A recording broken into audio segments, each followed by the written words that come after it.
कुमार ने इससे पहले राजद में भी कहा था, इसमें भी आने के बाद कहा था, और मोदी जी ने भी कहा था कि कुछ भी हो जाए लेकिन नीतीश बाबू को हम अपने साथ में नहीं लेंगे। आज ऐसा क्या हो गया मोदी जी, जिसको आप बोल रहे थे कि हम नीतीश बाबू को साथ में नहीं लेंगे, आज उसको साथ में लेने का आपको जरूरत पड़ गया। नायडू बाबू के ऊपर, उनकी फैमिली के ऊपर, उनके घर वालों को जेल में डालने वाला काम यही मोदी जी किए थे। आज वही नायडू बाबू फिर इसके में चले गए। अब सोचो क्यों चले गए भाई, बदला तो सब लेता है। उसकी मां को आपको याद होना चाहिए, जो फौजी मारी है कंगना रगावत को एक थप्पड़ खींच के, क्यों मारी है मालूम है? अपनी मां का बदला ली थी वो।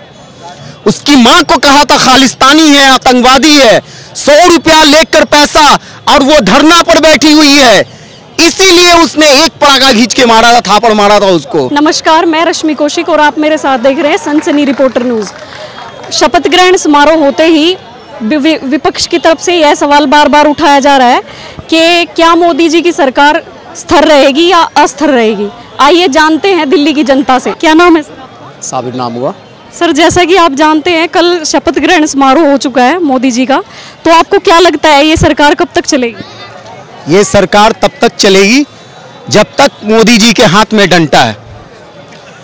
जैसे गलती से भी अगर वो डंडा कहीं पे गड्ढा उड्ढा में रखा गया तो वो डंडा टूटा तो समझिए फिर से मोदी जी का कमर टूटा। और ये सारा डिफेंड करता है नीतीश जी के ऊपर और नायडू बाबू के ऊपर। क्यों करेगा? ठीक है ना? क्यों करेगा? ये हमारे सामने क्यों नहीं कर सकता है?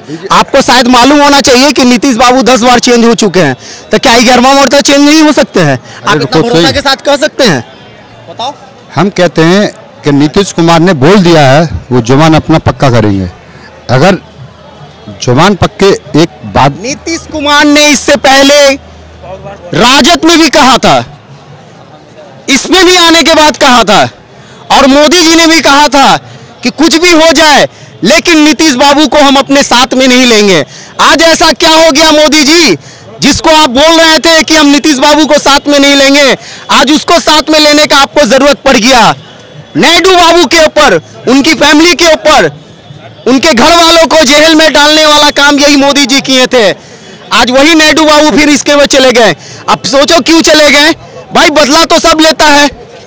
उसकी मां को आपको याद होना चाहिए, जो फौजी मारी है कंगना रगावत को एक थप्पड़ खींच के, क्यों मारी है मालूम है? अपनी मां का बदला ली थी वो।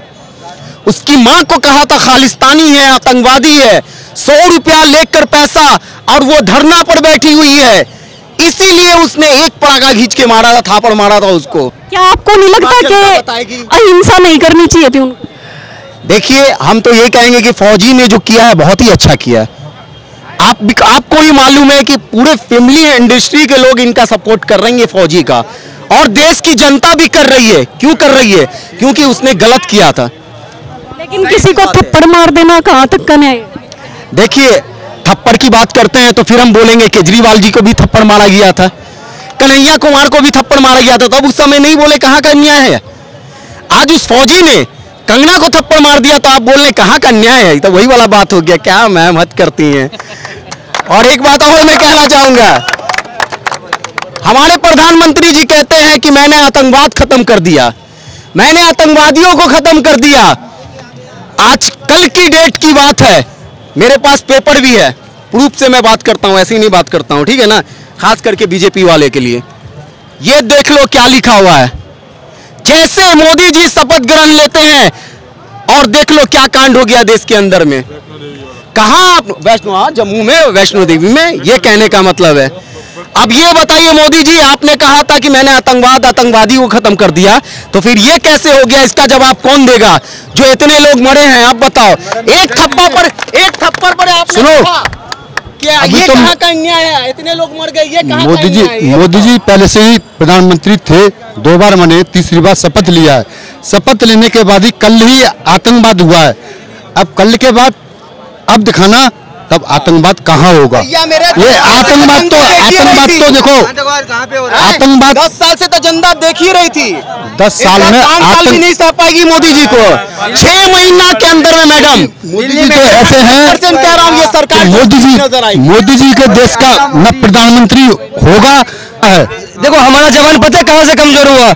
अभी ये कौन सा वाला निकाला है नौकरी भाई? 4 साल वाला अग्निवीर। अब मुझे एक बात का जवाब दो, तुम मुझे नौकरी दिए, ठीक है, 4 साल के लिए तुमने मुझे नौकरी दिया, 3 साल लगा मुझे बंदूक चलाने सीखने में, और चौथे साल तुम हमको हटा दिए, तो तुम हमारा फायदा क्या उठाए? जब हम बंदूक चलाना सीख गए तब तो तुम हमको हटा दिए, तो फिर हमारा जवान कमजोर होगा कि नहीं होगा? वहाँ मतलब बिना नया नवेला जवान जाएगा, क्या लड़ पाएगा? यार एक्सपीरियंस वाला जवान चाहिए हमको। बंदूक चलाने की ट्रेनिंग 9 महीने में कंप्लीट हो जाती है। मैडम कितना भी आप कंप्लीट कर लो, एक्सपीरियंस मोस्ट इम्पोर्टेंट।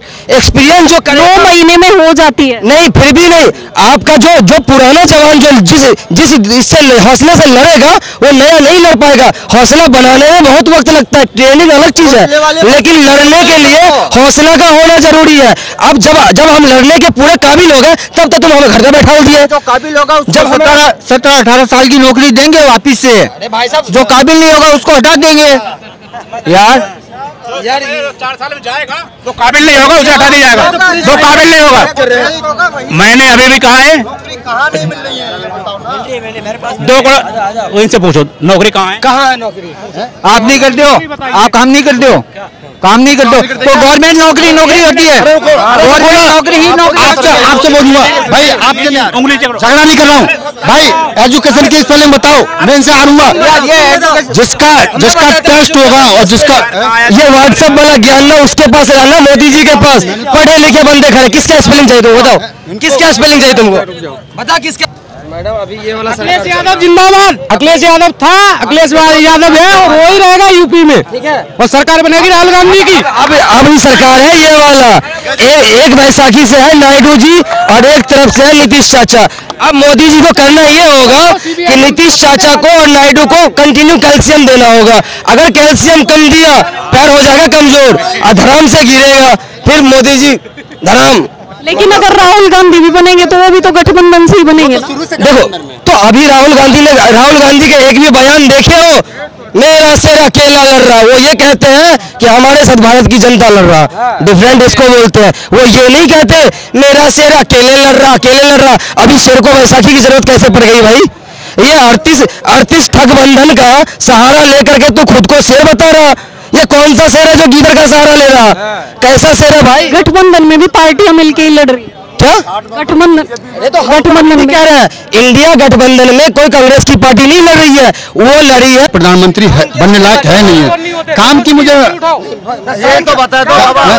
शुरू में 2014 में और जीरो का खाता खोला तुमने, जीरो का खाता खोला, जीरो का खाता में आपका सबका पैसा आएगा ना, और जीरो का खाता नोटबंदी में बैंक पे जाता पैसा लेके, वो खाता बंद हो जाता। देखो सुनो, ऐसा क्यों? हम वो चीज नहीं है, सुनो, और किसी को चूना लगाए कर, अरे देश का जानता तो मत लगाए कर, ये देश का जानता सब समझ रहा, देश के लिए अगर समझ अरे सुनो तो सही, देश के मिलावट सरकार है, समझ रहा होता हाँ, है, तो 26 पार्टियां एकत्रित होके आज दिल्ली में 7 की 7 पर बीजेपी आई है कि नहीं आई है? ये सुनो, अरे सुनो यार, सुनो, अरे तालियां तो बजाओ। ये तालियां अकेला 20 वाले की तरह ताली बजाना गलत बात है, ठीक है? सुनो, जीत उसको बोलते हैं कि तुम कुछ नया करते। दिल्ली की साथी तुम्हारी पहले भी थी, तुम नया क्या किया हमें पहले ये बताओ। ये तो तुम्हारा पहले भी था, तो जीत हम इसीलिए मना रहे हैं कि तुम्हारे यूपी के अंदर तुम्हारी इतनी सीट थी, वहां से तुम्हारे मुंह से हम जीत खींच के लाए, जीत हमारी हुई ना, तुम्हारा तो ये पहले से था ही, अब तुम इसको क्या जीत बता रहे हो? तो आपको क्या लगता है दिल्ली की जनता बेवकूफ है? देखो दिल्ली की जनता बेवकूफ नहीं है, देखो जनता कहीं की बेवकूफ नहीं है। दिल्ली की हार में हम बताते हैं कि दिल्ली की हार में 2 सीट ऐसी थी जहां इंडिया गठबंधन जीत रही थी, ठीक है, लेकिन वहां क्या किया गया? एक तो ये सीएमपुर में जो कन्हैया कुमार की सीट थी, वहां पर आप पता करना दोपहर के बाद आधा आधी जो वोटर थे उसको वोट नहीं देने दिया गया, वो भगा दिया गया क्योंकि वहाँ मुस्लिम वोटर ज्यादा था, वहाँ उसने बच गया। एक जेपी अग्रवाल जी का चांदनी चौक सीट पे यहाँ पुलिस ने उठा करके कितने इसको जो सपोर्टर थे इसके जेपी अग्रवाल के, उसको उठा करके ले गया, तो वहाँ दंगाई करवाया। वहाँ बाकी हम ये नहीं कहते थे कि हमारा 7 का 7 सीट आता, लेकिन 2 सीट हमारी सेफ थी दिल्ली में, लेकिन वहाँ भी जहाँ देखा कि इसका वोट कम आ रहा है वहाँ इन्होंने कभी मशीन की गड़बड़ी करवाया तो कहीं लाइट कटवाया। आपको क्या लगता है अगर केजरीवाल गठबंधन में ना लड़के खुद के लिए लड़ते तो उनकी सीट आती? नहीं, केजरीवाल अगर बाहर होता, देखो केजरीवाल पहले से ही होगी, उसको अंदर करके इन्होंने पहले ही गेम कर दिया था, ठीक है। और मैं ये नहीं कहूँगा कि केजरीवाल गठबंधन में होता नहीं होता तो सीट लाता, उन्होंने लड़ा और दिल्ली की जनता ने वोट भी किया, ऐसी बात नहीं है, बहुत वोट मिला है, लेकिन होता है कई जगह आपको ज्यादा आती है, कई जगह कम आती है। अब वैसे ही ले लो महाराष्ट्र में, हमने महाराष्ट्र में अच्छा परफॉर्म किया ना, बंगाल में देख लो किया ना, हम आपके राजस्थान से सीट लेके आए ना, तो हम भी तो खींच के लाए, हरियाणा से लेके आए ना। आपने दिल्ली से क्यों नहीं खींची? हर जगह नहीं ला सकते ना आप देखो सबसे बड़ी बात है, आपने एग्जिट पोल क्या दिखा, यहाँ तो लोगों को पहले आप गुमराह कर दिए। ये जितनी मोदी मीडिया, गोदी मीडिया, दलाल मीडिया थी, इसने तो पहले ब्रेन वॉश कर दिया था जनता का। आप देखे होंगे कि वोट जब खत्म हुआ था उसके जस्ट 1 दिन के बाद से लोगों के माइंड में क्या ठोक दिया गया, ठप्पा लगा दिया गया, 400 पार आ रहा, 400 पार आ रहा। इतनी दलाली कौन करता है मैडम? आपने एक भी सच्चाई दिखाया? आपके सोशल मीडिया वाले का मैं शुक्रगुजार हूँ कि उन्होंने सच्चाई दिखाया और जनता को विश्वास दिया, तो इसी उम्मीद जनता उम्मीद लगाई रही और हम 400 पार को ध्वस्त किए ना, हम बहुत ऊपर आए। अरे हमारी तो पहले हमें तो खोने के लिए कुछ था ही नहीं। आपको क्या लगता है, पहले विपक्ष वाले कहते थे कि ईवीएम हैक हो जाती है इसीलिए मोदी जी जीत जाते हैं, तो अयोध्या में क्यों नहीं हुई? देखो रही बात ईवीएम हैक की, तो आप देखे होंगे जब चुनाव खत्म हुआ था, 1 मिनट, जब चुनाव खत्म हुआ था तो इंडिया गठबंधन ने एक बैठक रखी थी, खड़गे जी ने एक बैठक रखवाई थी और उन्होंने क्या बोला था कि जब तक पूरी गिनती नहीं हो जाएगी तब तक तुम लोग हिलना मत।